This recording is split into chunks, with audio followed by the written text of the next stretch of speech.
It's been very hard and difficult to work in the last 6 years since they started trying to kill the president.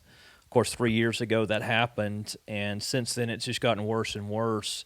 But the ministries continue to go and go forward, and that is a huge blessing with all the things that have gone on in that country, that God has allowed Global Outreach team there in Haiti to be able to continue to minister. Hey friends, I'm John Darnell. I'm the CEO of Global Outreach International, and this is Go Fish, a missions podcast.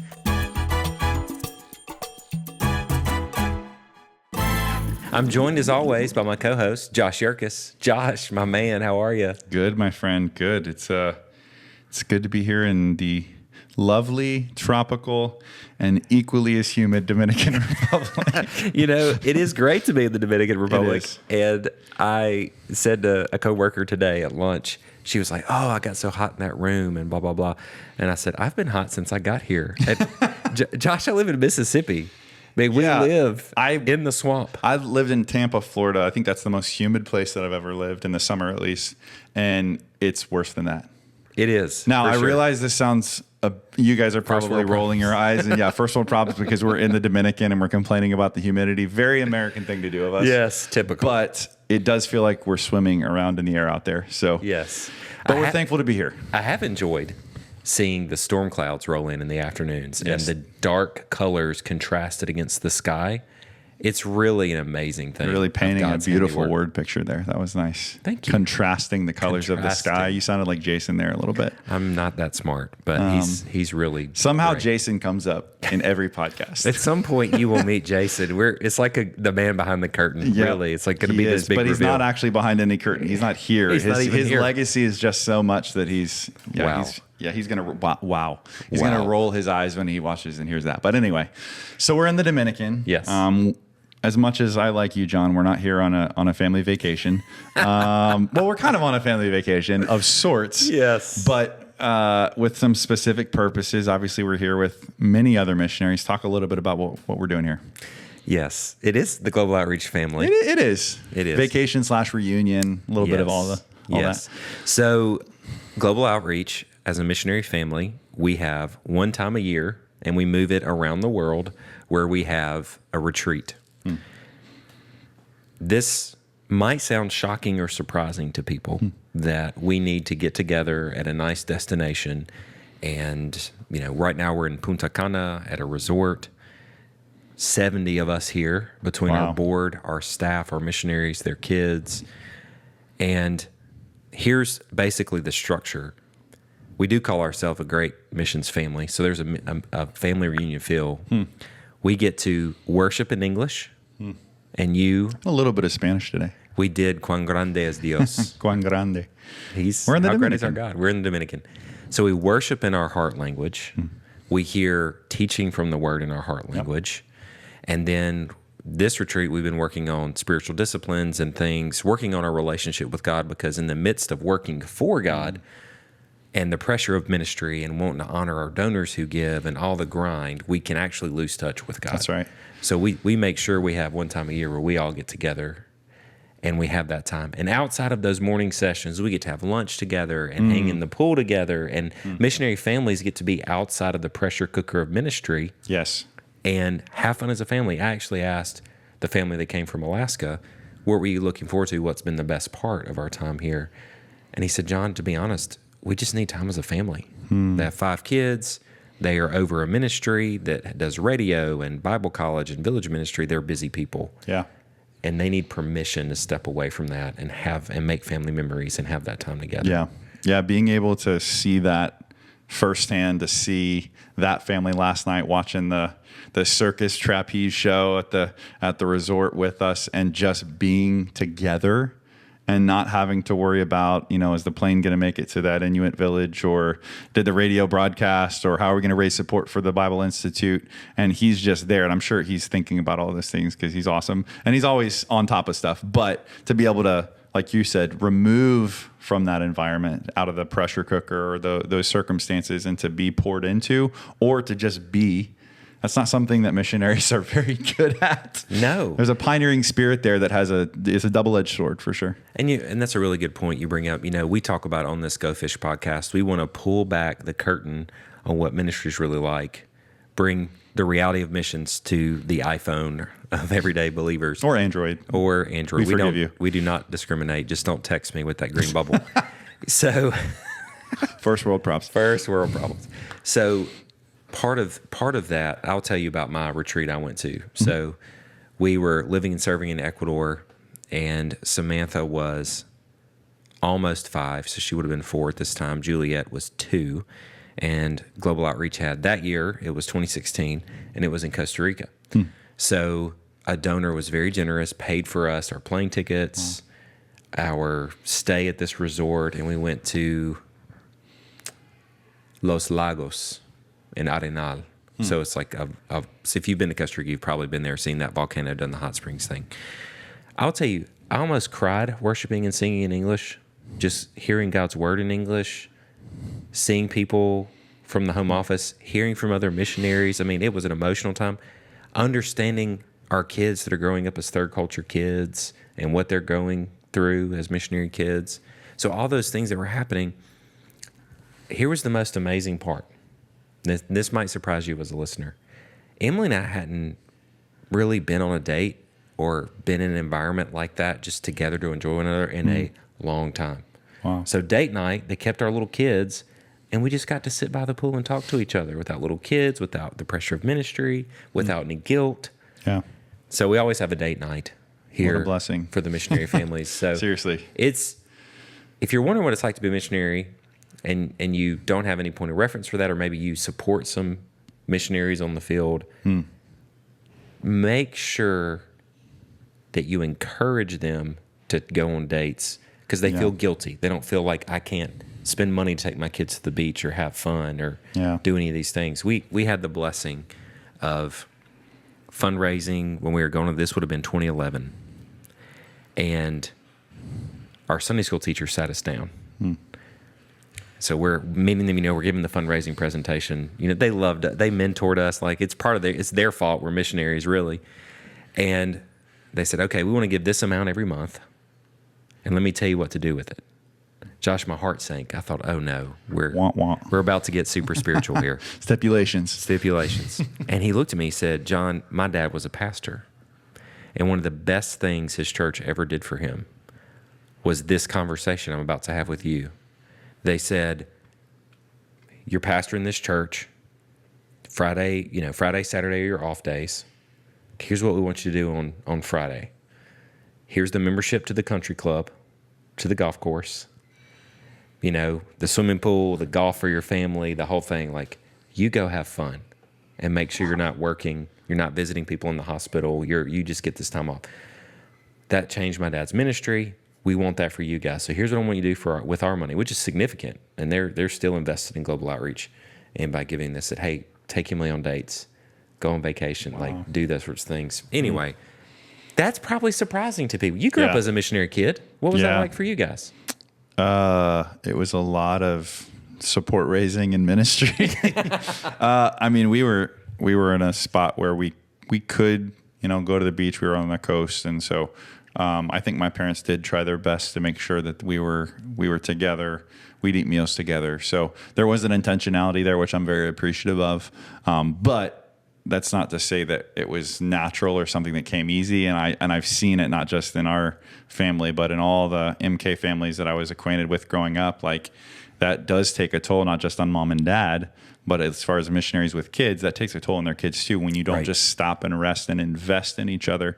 And so, like we said, if you're a listener thinking about being a missionary and that surprises you, we want to kind of bring some awareness to that. But if you're a missionary watching this podcast, and we have many that do, rest. And I realize that's not always easy or super practical, but even if it takes work and money and a rearrangement of your schedule, it is far more worth it now than the savings or the time that you think you don't have or whatever. So we really challenge it. And that's why we value these retreats, is because we want our missionaries to have a space that they really don't have to do much to protect. Like, we do that. We protect it. We set the schedule. We reserve the place. We take care of all of the legwork. And thankfully, there are some incredible donors who help kind of underwrite and sponsor some of this, and then also the donors of the missionaries who help sponsor them to get here. But we try to take care of as many of those needs as possible and create an environment, and the missionary care team does a great job of this so that they can rest and be poured into. And quickly, my favorite part about this specific retreat has been I have been able to have some of the most meaningful conversations with our missionaries I've ever been able to have, and that I could never have on Zoom, or it's hard for me to have on the quick interactions that we have. I mean, just this morning, just sitting with the missionary couple and hearing their heart and praying over them and just being intentional about those conversations, those meals, those relationships. It has my heart is full. I'm tired, but my heart is full. So is my belly. The food is good. But anyway, so another interesting thing about where we're at here in the Dominican is the Dominican shares an island with Haiti. That's right. And Haiti, we've mentioned in the last few podcasts. It's been in the news because of some recent events.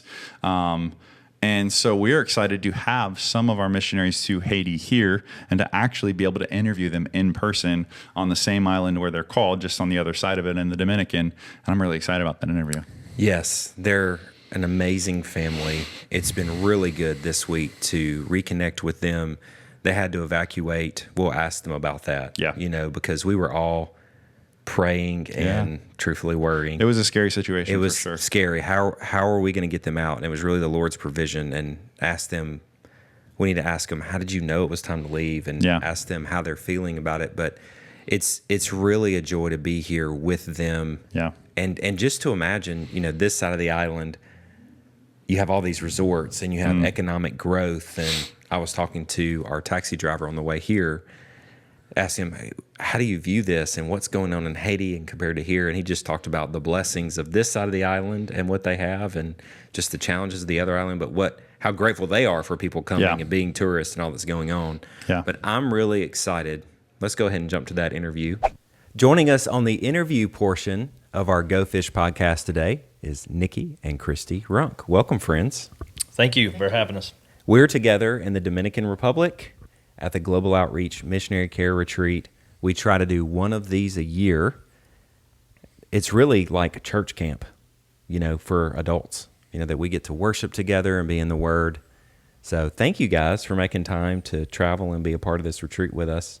Introduce yourselves to our audience, a little bit about you and your family.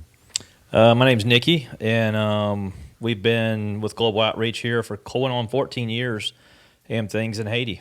So we're so thankful that Global Outreach is just such a loving organization and things. And here's my wife.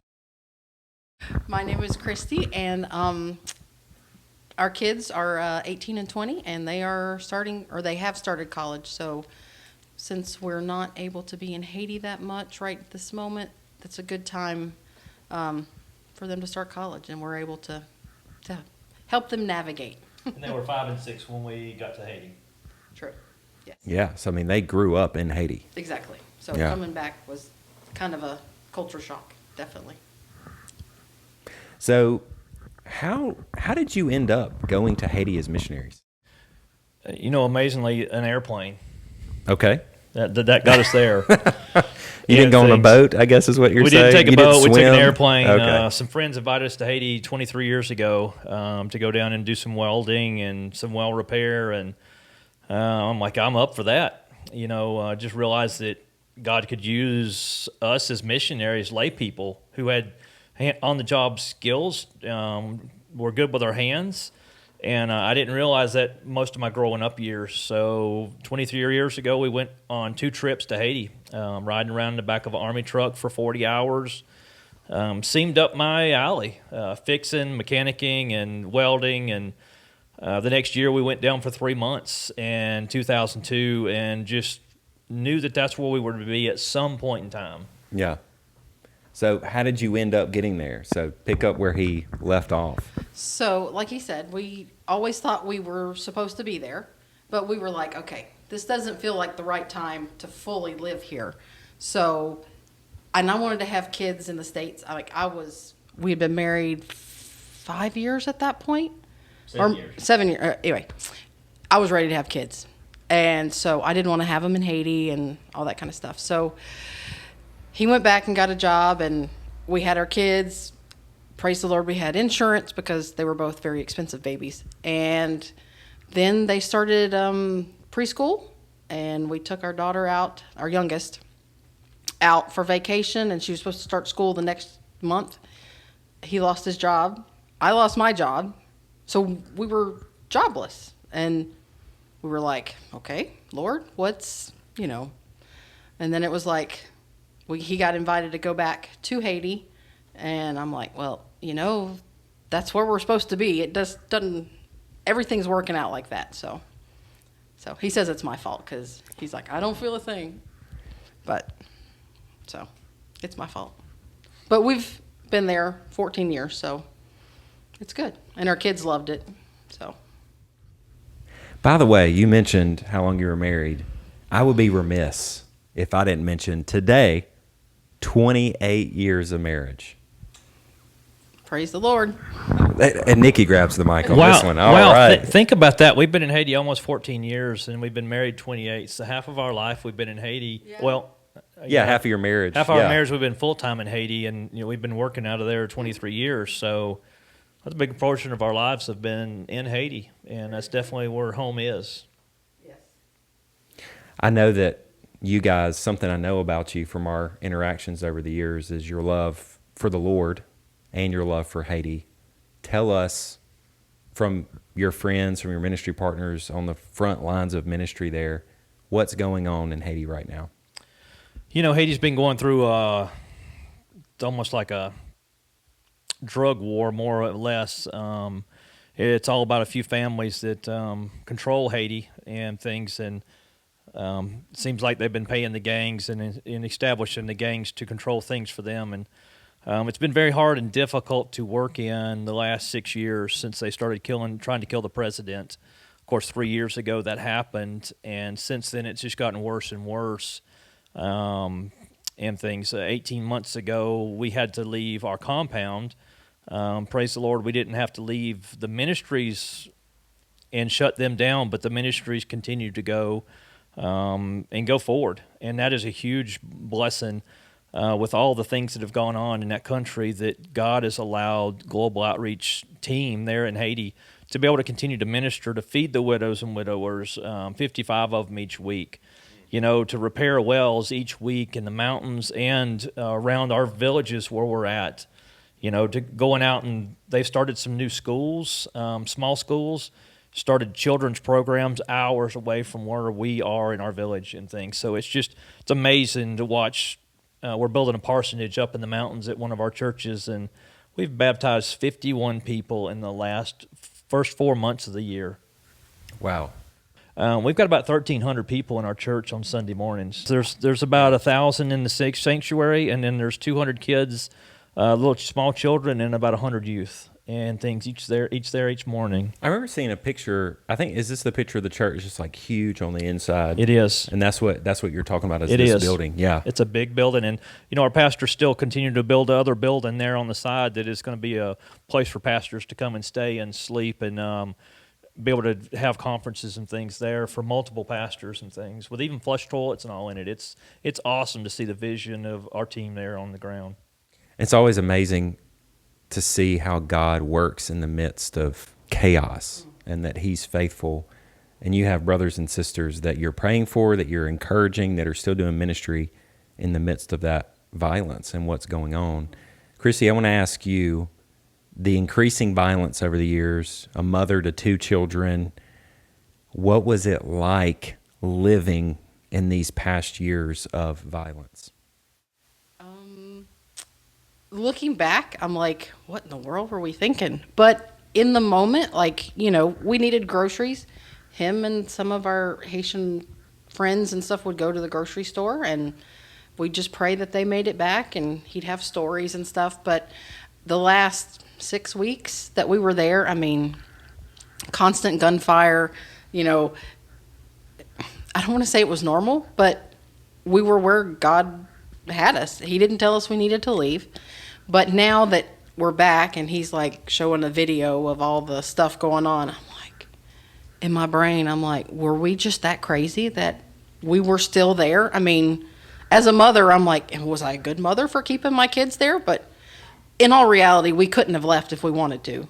So it's been hard for me, especially because that life I don't want to say it's no more, but it's past. And it's like, I kind of grieve for that a little bit. Of course. Because my kids graduated homeschool. My ministry at that time changed significantly. So I'm kind of like in the States, like, what am I doing?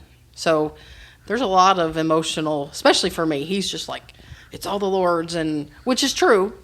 But in my brain, my human brain, it's kind of hard sometimes to just process it all. Mm-hmm. So what does your day look like nowadays? There's no telling. I mean, I never can get him to plan a thing. He's like, time will tell. So I just hang on for the ride. And that's kind of where the Lord has us. Like, oh, we're supposed to let's just go here today. Like, it's a 3-hour trip, and I didn't plan for that, but laundry can wait, or, whatever. So Lord opens doors up for us to share and raise funds and things, different places. And you write a lot of thank yous, and we do our newsletters, and we're on the road over 70% of the time, and things we're on the road, out raising support, meeting churches, and visiting with other missionaries and things. So you're talking about looking back on that time and thinking about the violence and what you were living through. I mean, you guys say, hey, some bullets hit some buildings today in the compound, or they were whizzing over. We're using a drone to search the perimeter before we leave, and we go, to Port-au-Prince and all that kind of. I mean, that's real. How did you know it was time to evacuate?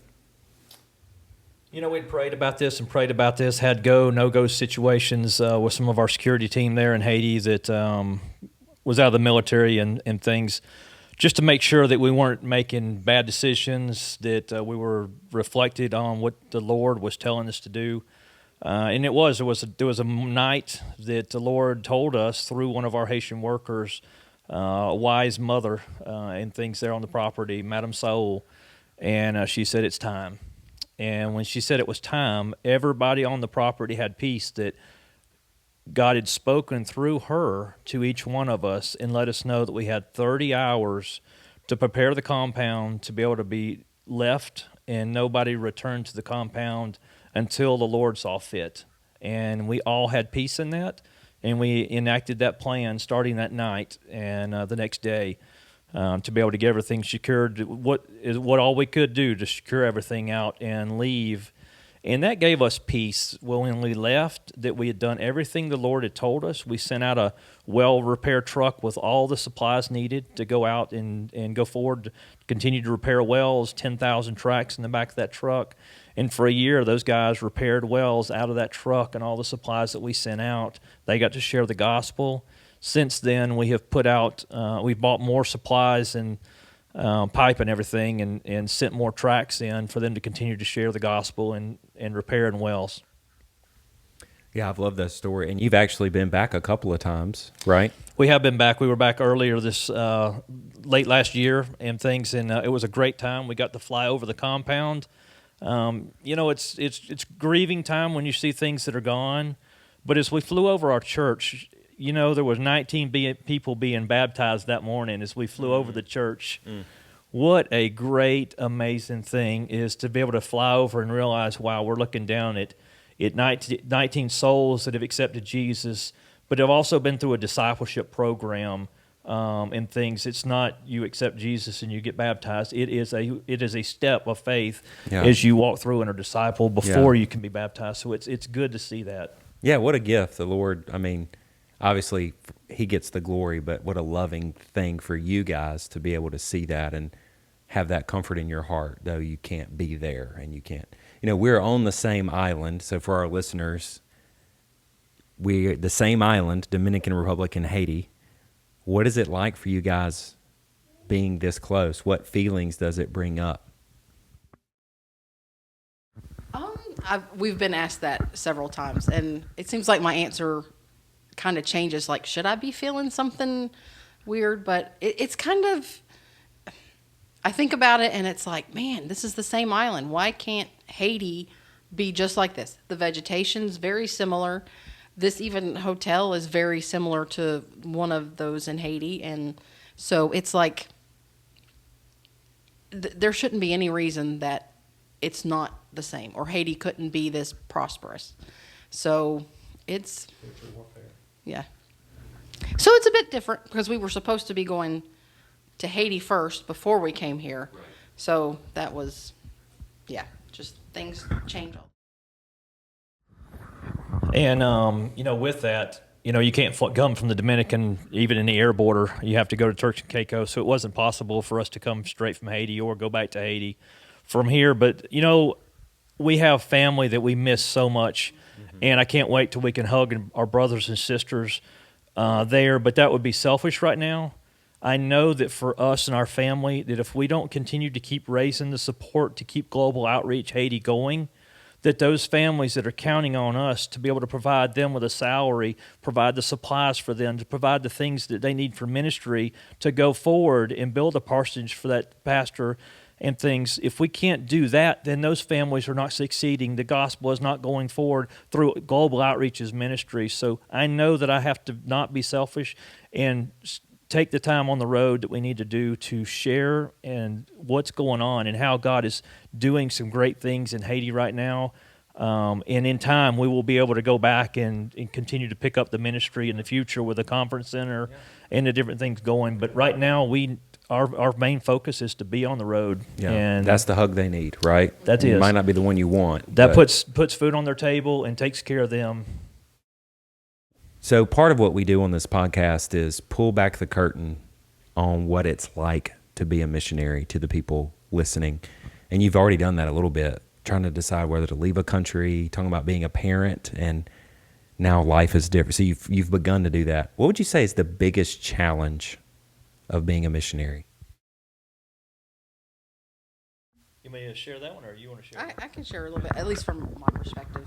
So I'm a dental hygienist by trade, so that really wasn't a whole lot of ministry that for me to do in that. So I was more mother, homeschool teacher, just helping him keep up with his visions and stuff. So prioritizing is definitely the biggest challenge because there's always stuff to do. There's always a need to be met. There's always just way too much to do, actually. So prioritizing, my time with God, my time with my husband, and then the time with my kids, and then ministry. So, and, you may start out gung-ho, but then after a while, things kind of wear on you, and you sort of give in a little bit. Oh, well, let me just take care of this real quick before, such and such. So definitely prioritizing for me. For me, 85% of the time as a missionary in a developing world, a country and things, is taken up by providing electricity, running water, keeping your vehicle going, and then you got about 15% of the time to do ministry. But what we didn't realize is during that 85% of the time we were working on our car, electricity, and vehicle and running water, that is ministry. We're ministering to the people that are helping us do this. We're building relationships with them. So what has happened over the last 40 years with Global Outreach in Haiti, we have built relationships with our ministry people, our staff, our team, and they're the ones that are out front now. They all know how to share the gospel with people. They all know how to disciple. And even ones that can't read and write, they know how to share the stories of the Bible with people and give them hope. And that is where it's at.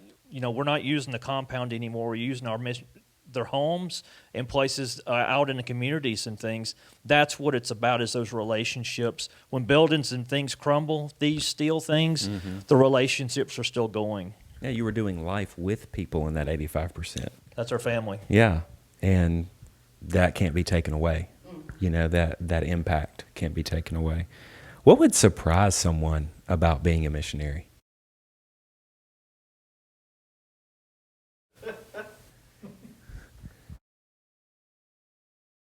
So I hear a lot of people say that, oh, I fell in love with the people. They came on a mission trip. And while that may be true to some extent, if you're just going to be a missionary because of that, you're going to be severely disappointed. I mean, most of the time you don't get thanked, you don't get loved back. It's just a lot of work. It's a lot of heat, especially in Haiti.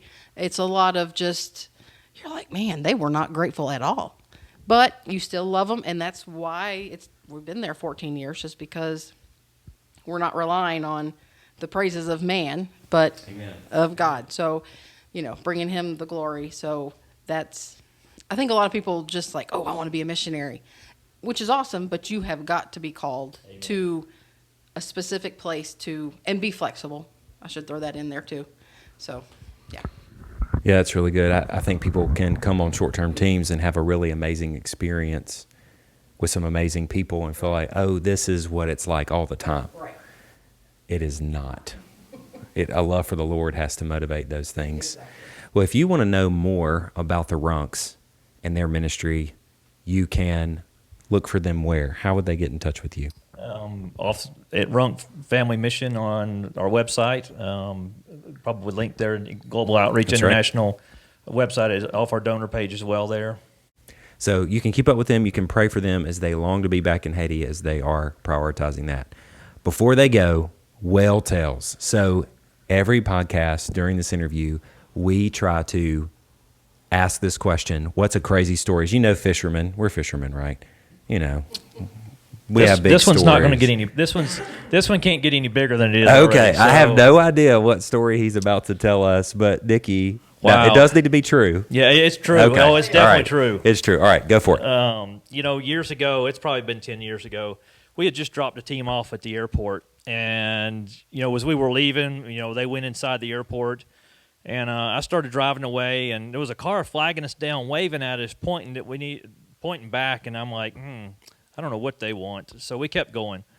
And a couple minutes later, there was a car that started blinking its headlights and waving at us and trying to run us off the road. And I started driving faster. Yeah, in Haiti, I'm not pulling over for that. No, I get going faster. You know what? These American vans, they can go pretty fast. But you know what? What? There was a red light. There was a red light, and this other car finally pulled up close to us. It was an old ratty car, man. And I saw this long-haired dude get out. And I'm like, oh, no. This might be it. I didn't know if he was American or what. Then I realized it was one of our teammates. He had been running down the road trying to get back to our van, and somebody picked him up on the side of the road that felt sorry for him, and he ran us down until we got to a red light and could stop. And he had forgot his passport in the van. Oh, goodness. He could have gotten kidnapped or whatever, but Alan Stissel, I tell you, he was something. We're busting him out. He on the was podcast. something else, and I'll never forget Alan. He's got long hair and a great guy down there helping us and things. Great relationship with Alan, and we took him back to the airport. We were all just, oh my goodness. His team thought that, what has happened to this guy? So what a tale, what a story. We'll laugh about that for years. I mean, there's some countries where you're like, okay, maybe. But Haiti, wow. Running down the road after the van, and some random guy. And he didn't speak the language either. So he was just pointing and...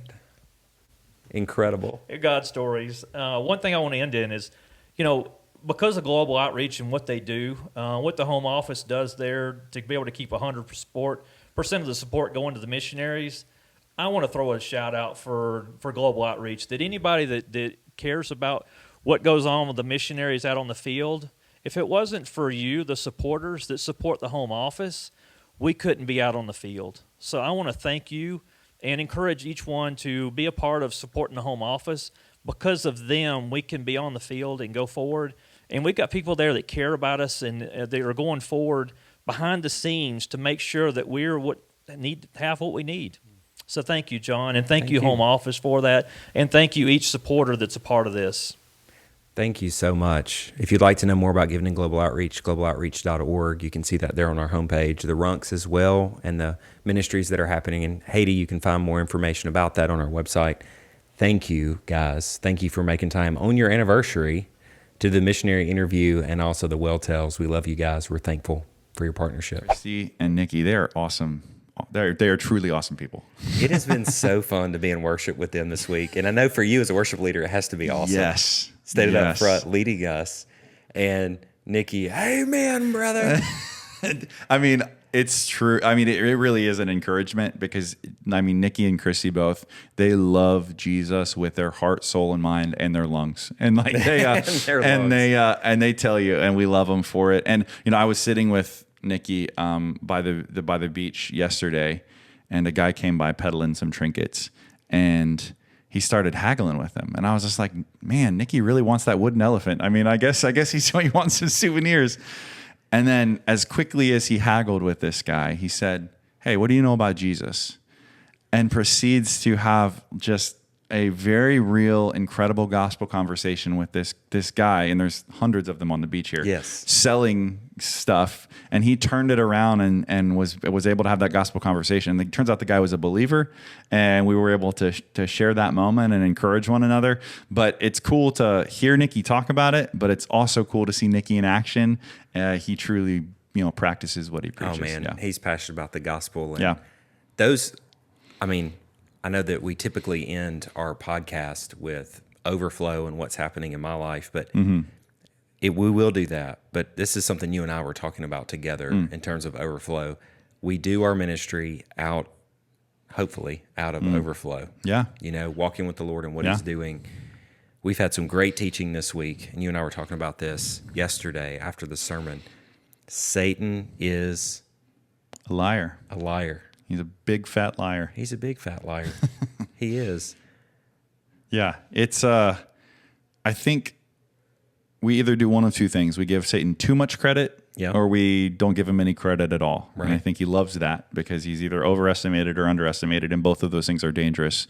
And Agreed. So one of the things that we know to be true about Satan, so what is the truth? Is he is the master deceiver. To borrow a quote from Elf, he sits on a throne of lies. Okay, so I had to throw that in there. Yes, he does. He sit does. on Yeah. a So throne of lies. he is a liar, and it's easy to say that. But when we were talking about at our table was when you reframe temptation and sin as not just a don't do that bad thing, Right. but more so as that is a lie about what God has told me is true about Right. His way. Right. And you start to go down the list of things and realize how practical you can get with that. It sucks the power out of sin and temptation. I mean, I know you were sharing a little bit about your perspective on that, but I know for me, it's allowed me to overcome some vices that I thought would have a stranglehold on me for my whole life. Yeah. But I realized they were lies being told to me, and I was believing them. And I think that's what struck me was hearing that sermon, hearing you share that thing, and just over the last 24 hours, when something would come to mind or I encounter some problem or something I'm struggling with, it's like, oh, that's a lie. Yeah. Instead of how do I get out of it? Instead of like all this dance that I typically always lose with sin, the devil lies to us about what we're going to get out of that thing that he's trying to trick us into. Yeah. Like he lied to Eve. That's right. Hey, you're going to know as much as God. Yeah. That's a lie. And he lied all the way through it. And so my overflow as I think about this retreat time and how we leave this place is let's call a spade a spade. When we're in temptation, when we're hearing these lies from the world, let's stay and walk in the truth in Jesus, which sets us free. And let's call a lie, and then speaking that out loud. What I found only in 24 hours of practice, I'm a novice in this, Josh. Welcome. Is that's a lie. And you know what? I'm not going to believe it because what Satan promised me, like the fulfillment or the joy or the fleshly experience that I think I'm going to have actually leads to death. Yeah. And it leads to hurt. And it leads to all these things truthfully. So you know what? Yeah. That's a lie. That's a lie. And if you're listening, watching, however you're consuming this podcast, we would challenge you to go on that hunt for lies. I know that when I embarked on that journey and started kind of looking through that, and by the way, this isn't original to us or to even what was taught yesterday or even some of the books that we've read about this. I mean, this is what Jesus did when he went into the wilderness with Satan. Yes. Satan said, you can have all of this if you do this, or, bow down and throw yourself off this temple. And every one of those things was a lie. That's right. And Jesus responded with simple truth from the word of God. That's right. That illuminated the truth and called out the lie. Jesus is the textbook example for this. So we want to follow that example of Jesus, and we would challenge you as a listener or as a viewer to go look for those lies. I think for Americans, just to make this super practical, some of the lies that we're being told are up and to the right. Success in your job or your career or in your finances is ultimate success, right? That's a lie. It's a lie. That's not our identity. That's not who God has called us to be. He has called us to be fruitful. He's called us to tend the earth, but that is not our identity. And Satan is really good at very subtle lies. And so realizing that the consumerism and a lot of these things that are peddled to us as like not bad things, but just the status quo in society, those are lies. And just like we were talking about for missionaries, equally in ministry, the lie is my identity is that I am a missionary. Right. We talked about this day one. I was made for work. I was made for work. I was made for ministry. And Bob reminded us that we were made to be with God. Like that's how he designed it. That's how he created it. He walked with him in the garden. And so that is the truth. That is the truth that combats these lies. And that's been something that we've had a great time of kind of recalibration on this week is what is the truth about who God has created us to be? Who is our identity? And we can rest in that. Well, I want to ask you one more question, and right. I'll close this. So you've been our worship leader this week alongside Krista Francis. What a it's been blessing. amazing. Yeah. Worship song that you would recommend to our audience. Pick one. Oh, man. Worship song I would recommend. Well, a song that has become an anthem for our group here and many MOT groups has been Trust in God. Okay. It's simple. It gets stuck in your head, and it points people back to the author of our faith and the one who we can trust in always. And that's been kind of ruminating in my head. I sing it a lot here and at church, and it's been a blessing. Well done. Thank you for guiding us this week. And friends, we thank you so much. We hope you enjoyed hearing about the retreat time, what it's really like to be a missionary, hearing from Nicky and Kristie Runk. Thank you for joining us on the Go Fish podcast. And Josh and I will see you next time. Thanks, friends. Won't he do it? Yes, he will. Did you watch the end of